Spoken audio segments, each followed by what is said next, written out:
Hey, we are going to finish right now, and briefly, we're going to finish Psalm 61. We've just taken a phrase at a time, a verse at a time, gone through this psalm. Yesterday, we talked about David at this overwhelmed time, framing his heart in the practice of worship. So, verse 8, the very end of the psalm, Psalm 61, so will I sing praise unto thy name forever. Okay? We talked about the value of worship, the reframing, resetting, recalibrating power of singing to the Lord. It honors him, it pleases him, it resets your heart, it strengthens your life. His Spirit will infuse you with fresh hope and revitalization as you learn to worship him. But look what David says, and I wanted to treat this alone, this phrase. He says, so will I sing praise unto thy name forever, that I may daily perform my vows. Okay, so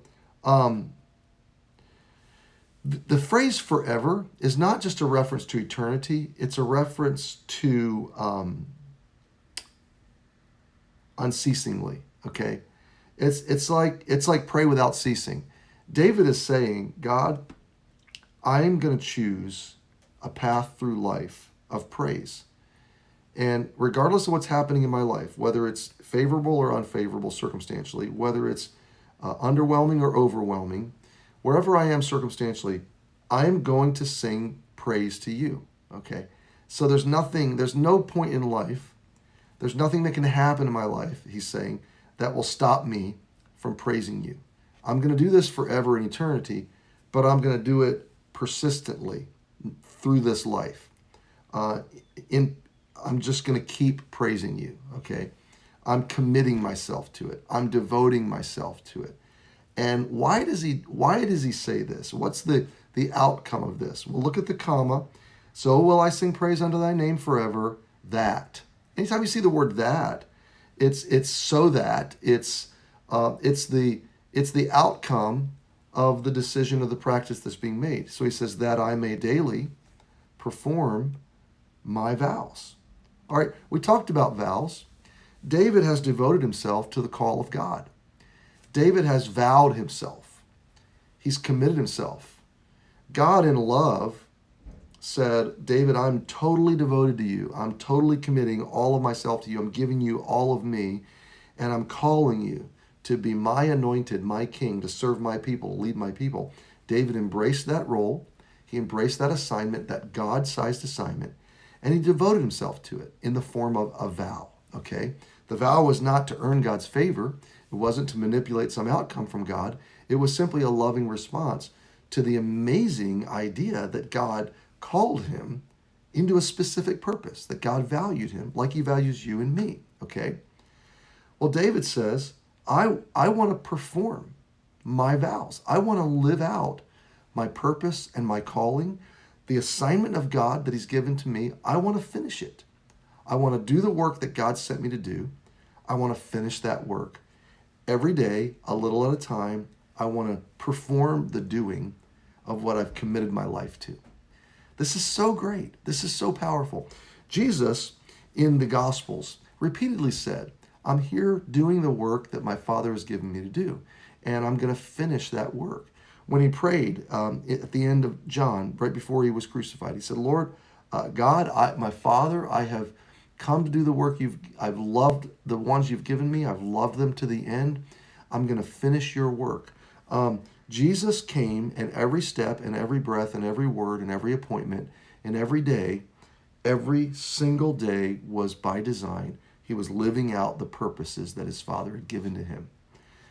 What David is doing here at the end of this psalm is he is essentially revisiting those vows, and he is acknowledging that it is God's mercy and truth, a daily dose of mercy and truth, verse 7, that preserves him, that holds him to that life calling. And it is the practice of walking with God in worship that daily enables him to live out his purposes, okay? So this is just, to me, so awesome, okay? And that is this. You have a purpose, I have a purpose in this life. You have a calling, I have a calling in this life. God has called us to devote ourselves to that particular calling. Now, I don't know what yours is. I know what mine is, okay? And I could break them down by roles. Number one, I'm a child of God. So I'm his. I'm to walk with him, to know him. I'm to glory in understanding and knowing him, okay? And number two, I'm Dana's husband. So caring for her, loving for her, being with her, protecting her, providing for her, that's my calling, okay? God's given me that God-sized assignment. Number three, I'm a parent. So I have 3 adult children, 2 married and grandchildren, and 1 working and dating and possibly about, to move forward in that relationship. And so I have a very specific role to fulfill, to help my children as much as I can, to be a part of their development and growth, and advise, more of an advisor than an authority anymore, more of a sharer of wisdom and advice and counsel, and an encourager and a prayer warrior for them. And but nonetheless, a vital and a very specific God-given assignment. And my grandchildren, to infuse God's love and God's care and God's grace and mercy, to show them, to try to do the best I can to be a reflection of Jesus to them. It's a God-given thing. So I'm a believer, I'm a spouse and a parent, and fourthly, I'm a pastor, okay? And boy, we could really unpack that one. And part of my job, part of my life calling is to do what I'm doing right now, to teach the Bible. And I'm an author and other things that part of God's call to communicate his truth. And I could talk about all these things. But you know what? That's just me. What about you? You have a God-given role or set of roles.